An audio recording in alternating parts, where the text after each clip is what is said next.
How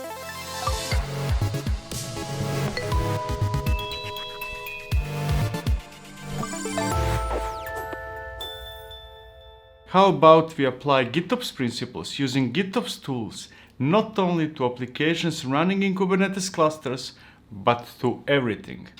Applications, services, infrastructure, or anything else.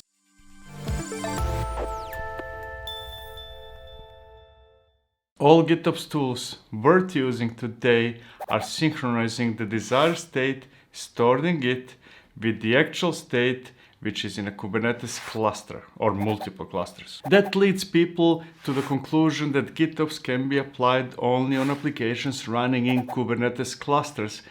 But that's not really what it's about, because that state that we are synchronizing between Git and Kubernetes is synchronizing Kubernetes resources and Kubernetes pods created with replica sets, deployments, or stateful sets are just one of the many things that Kubernetes resources can or should manage. Today we can use Kubernetes resources to manage databases in cloud, like RDS in AWS. We can use it to manage applications outside of Kubernetes, like serverless, maybe Lambda, for example, or Google Cloud Run. We can define infrastructure like servers and clusters and networking as Kubernetes resources as well. We can define more or less everything as Kubernetes resources and let controllers do the magic of creating those resources, managing those resources, and so on and so forth. So that's what we are going to do today. We are going to apply GitOps principles on everything, and for that we need at least 3 things. We need a management Kubernetes cluster. That's the cluster where we are going to install the tools, GitOps tools, and the rest that we are going to need. And the GitOps tool of choice is going to be Flux from Weaveworks. And finally, we need something that will create those Kubernetes resources, that will define those Kubernetes resources and manage everything else. And the tool for that, as you can guess, is Crossplane. So we are going to combine Flux with Crossplane and see how we can manage everything, and during that process simplify everything at the same time, maybe shift left a bit or a lot, we'll see. So let's see how we can do all that. And to begin with, we need to create a management Kubernetes cluster. That's a Kubernetes cluster where we are going to install Flux and where we are going to install Crossplane and a few other things. But for now, I'm going to execute tks-cutl, create cluster, and then a few parameters, and then let it run. It takes 20, 25, maybe 30 minutes until all the resources are created. So let me fast forward to the end of that process. Next, I'm going to use Flux to bootstrap a GitHub repository that will create a repository, and it will install Flux itself, and it will manage itself based on the manifest that it will push to that repository, and so on and so forth. This is not a deep dive into Flux. If you're interested into Flux, and you should be, there is a link to the video that explains it in more detail. So for now, let me just execute Flux, bootstrap GitHub, etc, etc, etc, and then wait for a couple of moments until it creates everything it needs to create, until it prepares the cluster to manage the resources based on GitOps principles and using the definition stored in a Git repository, and so on and so forth. You know, the things that Flux does, and does really, really well. And the only thing left in the setup phase is to install Crossplane. I will not install Crossplane in a typical way, you know, kubectl apply or Helm install and so on and so forth. Instead, I'm going to push the information about the Helm chart and the providers and so on and so forth to the Git repository that Flux just created and let Flux synchronize it. Now that part is a bit boring, so I'm going to skip through that. I'm not even going to show you how to do that, because there is a gist with all the instructions, with everything I did before and after and during and so on and so forth. So if you want to follow along, there is a link to the gist in the description of this video. And now we're ready. Now we're ready to apply GitOps to everything. And the first thing I'm going to do is to create a production cluster, right? This is a management cluster. I'm going to create a production cluster, and I'm going to manage a production cluster with everything that production cluster needs. It will have all the applications installed and so on and so forth. It will be pre-configured. Everything, magic. And the only thing I need to do, actually there are 2 things I need to do. First, I'm going to create a directory. It is going to be infra clusters Flux is already monitoring the directory infra, so there is not much to do apart from creating the directory, and then create a manifest in that directory and push it to Git repository, and then Flux does the magic, right? It synchronizes the state in Git and the state in this Kubernetes cluster, and this time I'm using cluster claim, which is based on a composition. So instead of me defining subnets and VPCs and EKS cluster and node group and installing applications in that cluster and so on and so forth, I have a composition, and then all I have to do is just define a couple of arguments. So I'm using matching labels to say that the cluster should be in AWS, the type of the cluster should be EKS, because this composition that I'm using has different implementations. One of them is EKS in AWS, and I have a couple of parameters that says, hey, the size of the nodes should be small, and the minimum number of nodes should be 3, and that's all there is to it, because there is magic hidden behind all that in a crossplane composition. If you're not familiar with crossplane compositions, then first of all, shame on you. You should be familiar with them. Second, there is a link to the video about crossplane compositions in the description as well, so go and check it out. So with the file created, I can edit the file and commit the file and push the file to the Git repository, to GitHub repository, and that's about it. All that's left is to wait. And since I don't like waiting, since I'm impatient, I'm going to check the state to see whether Flux already synchronized it by executing kubectl, and the namespace is Flux system, and I want to get cluster claims, and there is nothing. Right? Disappointing. This does not work. Actually, it does work, but Flux needs a bit more time because I think it synchronizes every couple of minutes. So let me wait for a moment or two and then execute that command again. And this time we can see that there is a cluster claim. The name is production, the name of the cluster is production, control plane is empty, and node pool is empty, and it is not yet ready, and that's normal because the process just started. It will take 20, 25, 30 minutes to create this cluster as well. Now, while cluster is being created, let me move to something else. Let's move into applications while cluster is being created and all that stuff. And first I'm going to define and deploy an application in a development environment, and then we're going to move to production because there are some differences between development and production, and I'm going to assume that the management cluster is where development environment is running as well, even though you shouldn't do that anyways. And then later on we're going to deploy applications to the newly created cluster, the one that is being created right now. So let me create a new directory called DevOps, and then create a manifest of my application. I'm still using crossplane compositions, so that simplifies everything. I do not want to deal with deployments and stateful set and ingresses and so on and so forth. And there is a database and quite a few things. So compositions, two compositions, one is up claim, and using matching labels, I'm saying that the type of the application is backend with the database, and then there are a couple of parameters. Whatever they are, the image is the one that matters really the most. And below that, we have SQL claim, which will create a database, and the type of the database is, just as before, selected through matching labels that says that the provider is local Kubernetes cluster. Later on you will see a different one, you'll see, and the database is Postgres. There are a couple of parameters that are not important. What does matter here really is write connection secret to ref, part of the manifest of the database, which says, hey, the name of the secret should be silly demo dev, and that's important because that's the secret that the application, the first part of the manifest that was defined, expects. So the application will communicate with that database through a secret, and the database manifest, the SQL claim, will create the secret once the database is up and running. And now I can add and commit and push that file to Git. And then there is one more additional step. I should tell Flux that now there is a potentially new repository, even though I'm faking, I'm using the same one, but potentially new repository with a specific directory that it should monitor. And I'm going to do that by executing Flux create customization, and then a couple of parameters, the name and a couple of arguments, and that's about it. So from now on, Flux knows that there is a specific repository with a specific directory that it should monitor, and that directory in this case contains all the applications that should run in a development environment. And then if I would like to see what's going on, I can retrieve those claims with kubectl, the namespace is dev, and then get up claims and SQL claims, and I can see that those two are being created, and those two will expand in all the resources required for an application and for a database and for them to work together and so on and so forth. Again, there is a link to yet another video in the description. Everything I'm going through right here is explored in more depth in a separate video, so go and check it out.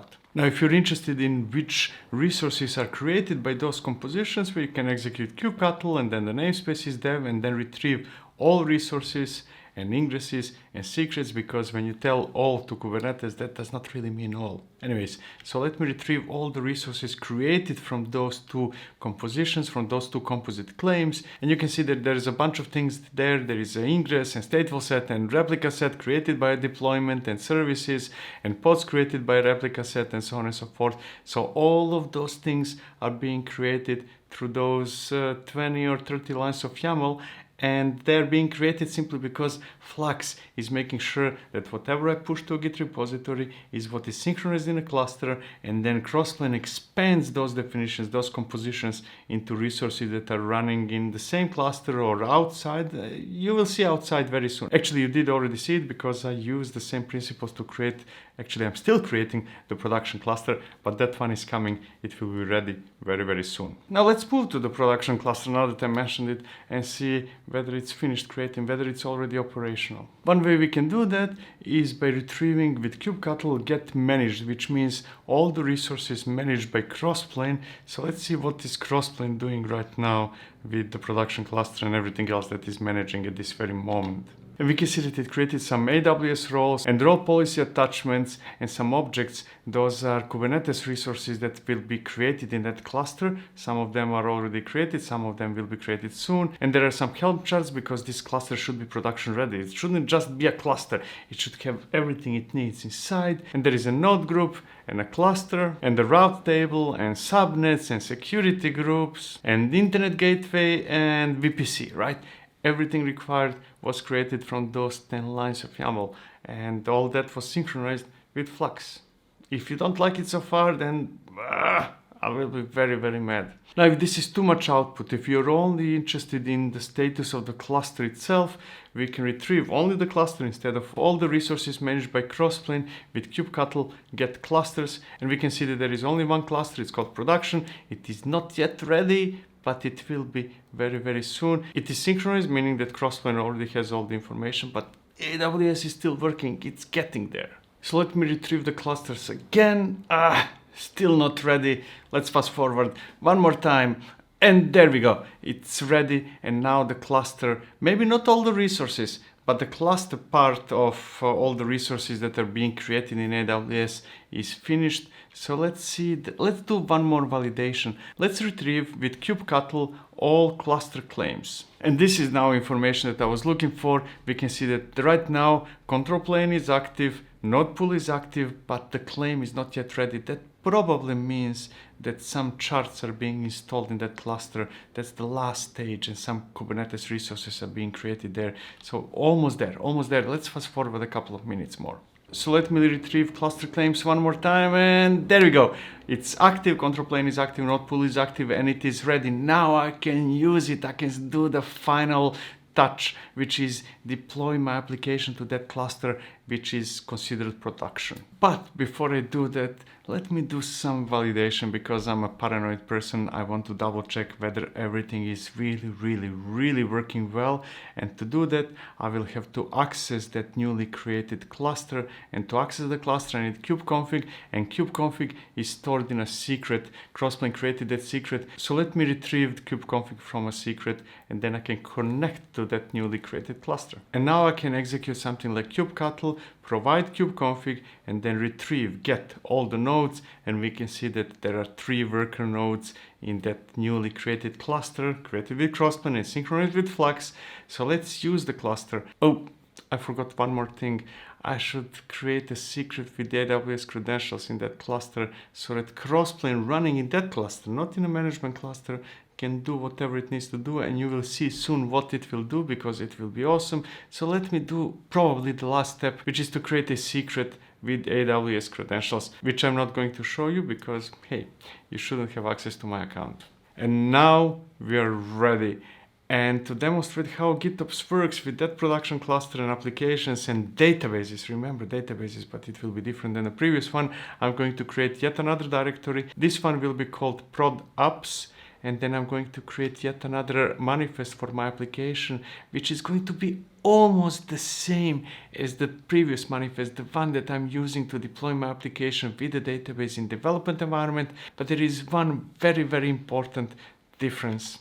In the SQL claim, matching labels are now provider AWS. Before it was local Kubernetes, because I imagined that for development environment, running Kubernetes inside of the cluster of the development environment is good enough, it's easier, it's faster, but production in this case will be RDS database in AWS, so production database, right? And all I have to do that, because I'm using compositions, is just to change the matching labels so that different flavor of the composition is used, and that's what I did here. I set provider to AWS. Everything else is more or less, give or take, the same as in development environment. And the rest is more or less the same as before. I will add and commit and push that file to Git, and then I will use Flux to create customization with some arguments, but this time I'm going to export that instead of applying it directly to the cluster and telling Flux, hey, here's a repository and here's the directory.